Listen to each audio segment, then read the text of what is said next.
তোমাদের সকলকে ভিশন এডুকেশনে স্বাগত। আমি সন্দীপন স্যার। আজকে আমি একটা নতুন ক্লাস শুরু করব, যেখানে প্রিভিয়াস ইয়ারে আমাদের পরীক্ষাতে অর্থাৎ পুলিশের যে পরীক্ষাগুলো হয়েছে সেই পুলিশের পরীক্ষাগুলো যে সমস্ত কোশ্চেনগুলো এসেছে সেই সমস্ত কোশ্চেনগুলোকে নিয়ে আমি একটু আলোচনা করব। অবশ্যই সেটা ডেসক্রিপটিভ ভাবে আলোচনা করব। এবং দেখো, অবশ্যই তোমরা স্ক্রিনে দেখতেই পাচ্ছ, যেটা আমাদের পুলিশের উপরেই কনস্টেবলের যে প্রস্তুতি তারই এই যে এডুকেশন, ভিশন এডুকেশন নাম। তোমাদের অবশ্যই যদি আগামী দিনে মনে হয় যে কখনো ভবিষ্যতে সরকারি চাকরি, বিশেষ করে পুলিশের চাকরি করতে ইচ্ছুক, তাহলে অবশ্যই ভিশন এডুকেশনের যে হেল্পলাইন নাম্বার অ্যাডমিশন, সেখানে যোগাযোগ করো। আর আজকে আমি যে সেটটা করাবো সেই সেটটা হলো সেট নাম্বার 5। খুব ভালো করে দেখো, যেটা কিসের উপরে আছে, স্ট্যাটিক জিকে প্রিভিয়াস ইয়ারের যে কোশ্চেন সেট 5, যে বিষয়টাকে নিয়ে আমরা আলোচনা করব। তার ফার্স্ট কোশ্চেন দেখো, যে প্রথম কোশ্চেন যেটা দিয়েছে সেই কোশ্চেনটা হলো আমাদের,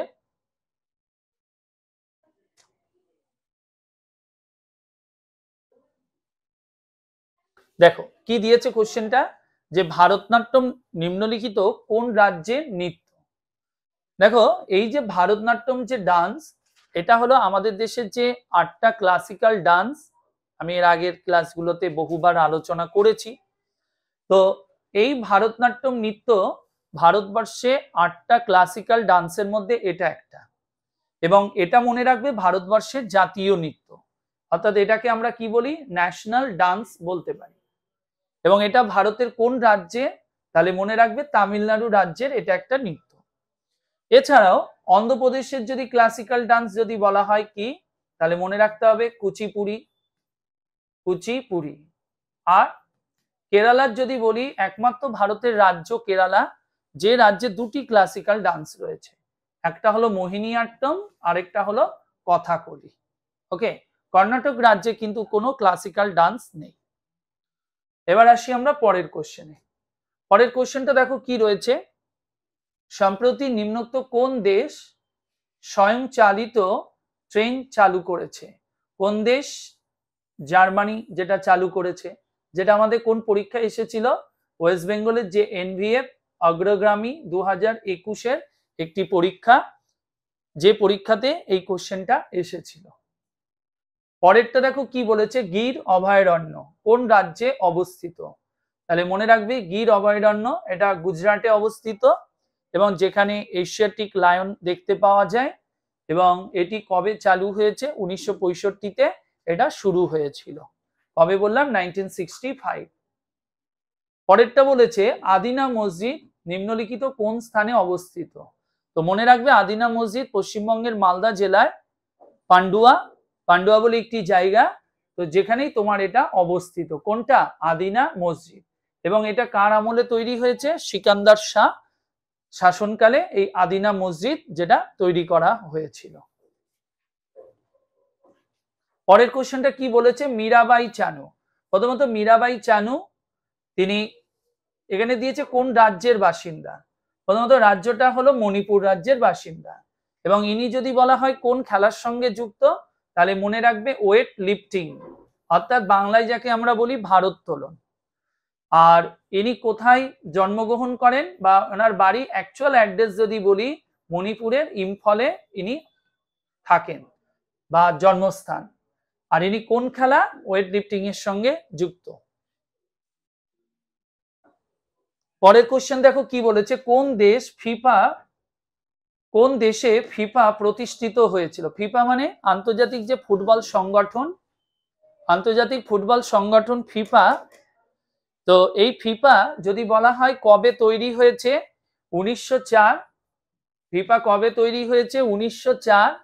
এবং এই ফিফা কোথায় যদি বলা হয় প্রতিষ্ঠিত হয়েছে, তাহলে মনে রাখবে ফ্রান্সে এটা প্রতিষ্ঠা পায়। ফ্রান্সে এটা প্যারিসে এই ফিফা প্রতিষ্ঠিত হয়। এবং কবে? 1904। এবং ফিফার যদি বলা হয় হেডকোয়ার্টার কোথায়, তাহলে মনে রাখবে ফিফার হেডকোয়ার্টার হলো তোমার জুরিক।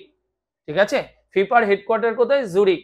আর ফিফার যদি বলা হয় বর্তমান প্রেসিডেন্ট কে আছে, তার নাম মনে রাখবে গিয়ানি ইনফ্যান্তিনো। ফিফার যদি বর্তমান প্রধান যদি বলা হয় গিয়ানি ইনফ্যান্তিনো, ইনি হলেন ফিফার বর্তমান সভাপতি। এবং এই ফিফা যারা কিনা সারা বিশ্বে ফুটবল যে খেলা এটাকে পরিচালনা করে থাকে এবং তার ফুটবল বিশ্বকাপ, বিভিন্ন দেশে ফুটবলের যে সংগঠন তাদেরকে অ্যাফিলিয়েশন দেওয়া, সব কাজ কারা করে, এই সংগঠন করে থাকে। পরের কোশ্চেনটা দেখো কি বলেছে, ভারতবর্ষের কোন রাজ্যে সর্বপ্রথম কফি চাষের প্রচলন হয়? তো মনে রাখবে ভারতের কোন রাজ্যে প্রথম এই চাষ হয়েছিল? কর্ণাটক রাজ্যে সর্বপ্রথম কফি চাষ হয়েছিল। এরপরে বলেছে ভাবা অ্যাটমিক রিসার্চ সেন্টার। দেখো ভাবা অ্যাটমিক রিসার্চ সেন্টার অ্যাকচুয়ালি কার নামে? হোমি জাহাঙ্গীর ভাবা। অ্যাকচুয়ালি এটার আগের একটা অন্য নাম ছিল, এটার আগের নাম কি ছিল? AEET, যার পুরো নাম অ্যাটমিক এনার্জি এস্টাবলিশমেন্ট ট্রম্বে, যে নামে এই সংগঠনটা 1954-তে প্রতিষ্ঠিত হয়। এরপর পরবর্তীকালে হোমি জাহাঙ্গীর ভাবা মৃত্যু বা তিনি মারা যাবার পর 1967 সালে এই সংগঠনের নামটা পরিবর্তন হয়ে কি হয়? ভারত সরকার ডক্টর হোমি জাহাঙ্গীর ভাবার নামে এই অর্গানাইজেশনটাকে উৎসর্গ করা হয়। তো এটার কি নাম দেওয়া হয়? ভাবা অ্যাটমিক রিসার্চ সেন্টার। তো এই হোমি জাহাঙ্গীর ভাবাকে, যাকে আমরা বলি ভারতে অর্থাৎ father of Indian nuclear program বলা হয়, ভারতের নিউক্লিয়ার প্রোগ্রামের জনক বলা হয় কাকে? হোমি জাহাঙ্গীর ভাবা। যেমন মিসলেনিয়াসে কোশ্চেন দিয়েছিল আমাদের স্পেসের জনক কাকে বলা হয়? বিক্রম সারাভাই। তেমনি নিউক্লিয়ার প্রোগ্রামের জনক বলি আমরা কাকে? মনে রাখবে হোমি জাহাঙ্গীর ভাবা। এনারই নামে 1967-তে এই অর্গানাইজেশনের নামটা করা হয়। তো সেই ভাবা অ্যাটমিক রিসার্চ সেন্টার কোথায় অবস্থিত? মনে রাখবে মহারাষ্ট্র। এবং মহারাষ্ট্রের কোথায়? জায়গাটার যদি নাম বলা হয় ট্রম্বে, এই যে টি ফর ট্রম্বে, তাহলে অ্যাকচুয়াল জায়গাটা যদি বলা হয় ট্রম্বে, এই ট্রম্বেটা কোথায়? মনে রাখবে মহারাষ্ট্রে, যেখানেই এই ভাবা অ্যাটমিক রিসার্চ সেন্টার অবস্থিত। পরেরটা বলেছে কার জীবনীর নাম রোমান্সিং উইথ লাইফ, অর্থাৎ এটা একটা অটোবায়োগ্রাফি, বিখ্যাত মানুষ যাকে আমরা এভারগ্রিনও বলে থাকি। কি নাম? দেব আনন্দ বা দেবানন্দ, যিনি বলিউডের একজন বিখ্যাত অভিনেতা। রোমান্সিং উইথ লাইফ তার হলো আত্মজীবনী।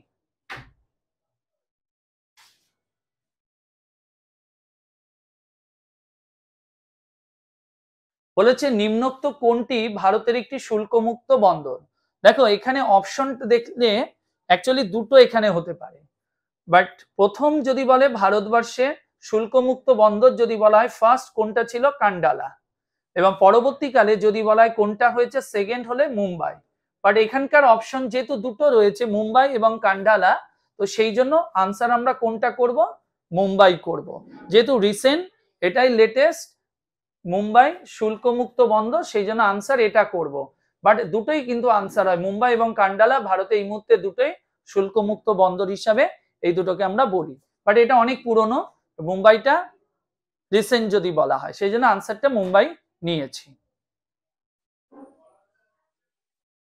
পরেরটা কি বলেছে? নিম্নোক্তর মধ্যে পৃথিবীর প্রাচীনতম শহর কোনটি? এবং বলা হয় বিশ্বের মধ্যে বহু প্রাচীন, প্রায় 8000 থেকে 10,000 BC ওই টাইমে যে শহর প্রতিষ্ঠিত হয়েছে ওই টাইমে আমরা বলি এটা পৃথিবীর প্রাচীনতম রাজধানী হিসাবে বলা হয়। এটা কোথায়? দামাস্কাস। দামাস্কাস কার রাজধানী? সিরিয়ার রাজধানী দামাস্কাস, যেটাকেই বলা হয় বিশ্বের মধ্যে সবচেয়ে প্রাচীনতম শহর। এবং এটাকে আমরা জাসমিন, সিটি অফ জাসমিন বলেও বলে থাকি। এটাকে আমরা কি বলি? সিটি অফ জাসমিন বলা হয়ে থাকে। তো পৃথিবীর প্রাচীনতম রাজধানী যদি বলে তাহলে মনে রাখবে দামাস্কাস। ক্যানবেরাটা কোথায়? বহু পরীক্ষার কোশ্চেন। অস্ট্রেলিয়ার রাজধানীর নাম কি? ক্যানবেরা। আর অসলো হলো নরওয়েতে অবস্থিত। পরেরটা কি বলেছে? ধূমকেতু কার ছদ্মনাম? দেখো ধূমকেতু যদি বলা হয় কার ছদ্মনাম? কাজী নজরুল ইসলাম, এনার ছদ্মনাম হলো তোমার মনে রাখবে ধূমকেতু। পরের কোশ্চেনটা বলছে কোন ভারতীয় মহিলা সর্বপ্রথম অলিম্পিক গেমসে 2টি পদক জয় করেছেন? দেখো ভারতবর্ষের প্রথম কোন মহিলা খেলোয়াড় যিনি অলিম্পিক গেমসে 2টি পদক জয়লাভ করেছে পরপর কনসিকিউটিভলি 2 অলিম্পিক। তাহলে আমাদের যদি কোশ্চেন করে কোন ভারতীয় মহিলা, তাহলে মনে রাখবে পিভি সিন্ধু, কারণ তিনি 2016তে যে অলিম্পিকটা হয়েছিল রিও ডি জেনেরিও শহরে, সেই অলিম্পিকে সিলভার মেডেল পেয়েছে, রিও ডি জেনেরিও শহরে হয়েছিল। আর এরপরে যে অলিম্পিকটা হলো 2020, যে অলিম্পিকটা কোভিডের জন্য পিছিয়ে গিয়ে 21-এ হয়েছিল, সেই অলিম্পিকে উনি কি পেয়েছে? Bronze medal. কি মেডেল? ব্রোঞ্জ মেডেল পেয়েছে। আর এই অলিম্পিকটা কোথায় হয়েছে? টোকিও শহরে এই অলিম্পিকটা অনুষ্ঠিত হয়েছে। তাহলে আমাদের যদি কোশ্চেন করে যে ভারতবর্ষে প্রথম কোন মহিলা খেলোয়াড় যিনি পরপর 2টো অলিম্পিক গেমসে 2টো মেডেল, তাহলে 16তে পেয়েছে সিলভার আর 20-21-এর অলিম্পিকে পেয়েছে ব্রোঞ্জ, টোকিওতে হয়েছে। তার নাম কি? পিভি সিন্ধু। আর ইনি কোন খেলা? ব্যাডমিন্টন খেলার সঙ্গে যুক্ত। আর পিটি উষা তো যদি বলা হয় কোন খেলার সঙ্গে যুক্ত? ট্র্যাক অ্যান্ড ফিল্ডের সঙ্গে যুক্ত, অ্যাথলেটিক্স। মীরাবাই চানু, একটু আগেই বললাম মীরাবাই চানু হলো আমাদের ওয়েট লিফটিং এর সঙ্গে যুক্ত। আর লাভলিনা বরগোহাইন যদি বলা হয় বক্সিং। পরেরটা দেখো কি বলেছে, কত সালে পশ্চিমবঙ্গে সুন্দরবনকে হেরিটেজ সাইট হিসাবে ঘোষণা করা হয়? বাট দেখো এখানে কোশ্চেনটা যেটা দিয়েছে, এখানে অপশনে একটাও কিন্তু উত্তর দেয়া নেই, ঠিক আছে? অপশনে একটা উত্তর দেয়া নেই। যদি বলা হয় অ্যাকচুয়ালি দেখো এই মুহূর্তে ইউনেস্কোর মোট যদি টোটাল হেরিটেজ যদি বলি কটা আছে, তাহলে মনে রাখবে 43টা। তার মধ্যে ওয়েস্ট বেঙ্গলে কটা আছে? 3টে। তাহলে ওয়েস্ট বেঙ্গলে প্রথম যদি বলি কোনটা, তাহলে মনে রাখবে সুন্দরবন। তো এটা অ্যাকচুয়ালি কবে হয়েছে? 1987-তে সুন্দরবনকে ওয়ার্ল্ড হেরিটেজ বলে ঘোষণা করা হয়। অপশনে কিন্তু একটাও দেয়া নেই। তাহলে এক্সাক্ট আনসার হবে 87। একটা জিনিস বলে রাখি, মনে রাখবে 87-তে সুন্দরবন, এর ঠিক 12 বছর পর, 12 বছর পর কত হচ্ছে? 1900 যদি বলা হয় আমাদের কত? 99। এই 1999-তে আমাদের আরেকটি ওয়ার্ল্ড হেরিটেজ হয় কি? মনে রাখবে Darjeeling Himalayan railway. Darjeeling Himalayan railway, ঠিক আছে? দার্জিলিং হিমালয়ান রেলওয়ে 1999-তে ওয়ার্ল্ড হেরিটেজের মর্যাদা পায়। এর ঠিক 24 বছর পর, মানে আমাদের যদি বলা হয় 2023 সালে, 2023 সালে কোনটা যদি বলা হয়, যদি পশ্চিমবঙ্গের তৃতীয় ওয়ার্ল্ড হেরিটেজের আখ্যা পেয়েছে কোনটা? শান্তিনিকেতন। খুব ভালো করে এটা মাথায় রাখবে, শান্তিনিকেতন। তাহলে এই মুহূর্তে যদি কোশ্চেন করে ভারতবর্ষে মোট যদি টোটাল ওয়ার্ল্ড হেরিটেজ কটা আছে? 43টা। তার মধ্যে পশ্চিমবঙ্গে 3টে। কি কি? একটা সুন্দরবন 87, 99-তে হয়েছিল দার্জিলিং হিমালয়ান রেলওয়ে, আর 2023-এর যদি বলে শান্তিনিকেতন। আর এবছরে অ্যাকচুয়ালি এবছরে আরেকটা নতুন অ্যাড হয়েছে, যেটাকে আমরা কি বলছি, মানে যেটা আমাদের 43তম, সেটা হলো ময়ডামস। আসামে অহং ডাইনেস্টি তাদেরই একটি জায়গা ময়ডামস, যেটাকে এবছরে আমাদের ওয়ার্ল্ড হেরিটেজ আখ্যা দেওয়া হয়েছে। কে দিয়েছে? ইউনেস্কো। তাহলে এই মুহূর্তে ভারতবর্ষে টোটাল ইউনেস্কো ওয়ার্ল্ড হেরিটেজ বললে 43টা মনে রাখবে, ঠিক আছে? আর পশ্চিমবঙ্গে 3টে রয়েছে। পরের কোশ্চেনটা দেখো কি বলেছে, পদ্মশ্রী পুরস্কার জয়ী মৌমা দাস, এই মৌমা দাস কোন খেলার সঙ্গে যুক্ত? তাহলে মনে রাখবে টেবিল টেনিস। ইনি হলেন টেবিল টেনিস খেলার সঙ্গে যুক্ত। পরেরটা কি বলেছে, হায়দ্রাবাদের জাতীয় পুলিশ প্রশিক্ষণ কেন্দ্র, হায়দ্রাবাদের জাতীয় পুলিশ প্রশিক্ষণ কেন্দ্রটি কার নামে পরিচিত, বা এটাকে আমরা কার নামে বলা হয়? এটা মনে রাখবে সর্দার বল্লভভাই প্যাটেল, সর্দার বল্লভভাই প্যাটেল জাতীয় পুলিশ প্রশিক্ষণ কেন্দ্র। কি নাম? সর্দার বল্লভভাই প্যাটেল জাতীয় পুলিশ প্রশিক্ষণ কেন্দ্র। এটা কবে তৈরি হয়েছে? 1948 সালে এটাকে তোমার তৈরি করা হয়েছিল। কবে? 1948-এ এটা তৈরি হয়। আর কি বলেছে, ভারতবর্ষের দীর্ঘতম জাতীয় সড়ক কোনটা? তাহলে মনে রাখবে NH-44। এটা কোথা থেকে শুরু হয়েছে? একদম শ্রীনগর থেকে কন্যাকুমারী পর্যন্ত এই জাতীয় সড়কটা রয়েছে, যেটাই ভারতবর্ষের সবচেয়ে দীর্ঘতম জাতীয় সড়ক হিসাবে বলা হয়। কি নাম? NH-44। ওকে। আর এটা কোন পরীক্ষা এসেছে এগুলো সব দেয়া রয়েছে, তোমরা স্ক্রিনে দেখে নেবে, ঠিক আছে? আর ভিশন এডুকেশনে বিভিন্ন আবাসিক যে ক্লাস বা নতুন ব্যাচ চালু হয়েছে, তোমরা যদি মনে করো আগামী দিনে সরকারি চাকরি পেতে চাও, পুলিশ বা অন্যান্য চাকরির পরীক্ষা এবং থেকে যদি পড়াশোনা করতে চাও, তাহলে অবশ্যই আবাসিক ব্যাচের জন্য যোগাযোগ করতে পারো। এখানে থাকারও ব্যবস্থা রয়েছে। তো অবশ্যই এই নাম্বারে, অ্যাডমিশন নাম্বারে যোগাযোগ করো। ডিটেলস ইনফরমেশন তোমরা এখান থেকে পেয়ে যাবে। এছাড়াও এসএসসি যে জিডি, যে স্পেশাল ফাউন্ডেশন ব্যাচ এবং প্র্যাকটিস ব্যাচ, তার জন্য অ্যাডমিশন নিতে চাইলে এই হেল্পলাইন নাম্বারে তোমরা যোগাযোগ করতে পারো। ঠিক আছে?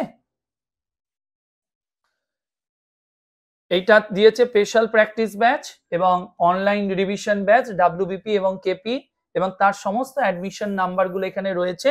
তোমরা এখানে যোগাযোগ করবে। তো এই হলো আজকে আমাদের ক্লাস। আশা করি তোমরা বুঝতে পেরেছো। ওকে, তো সকলে ভালো থেকো। Bye, tata.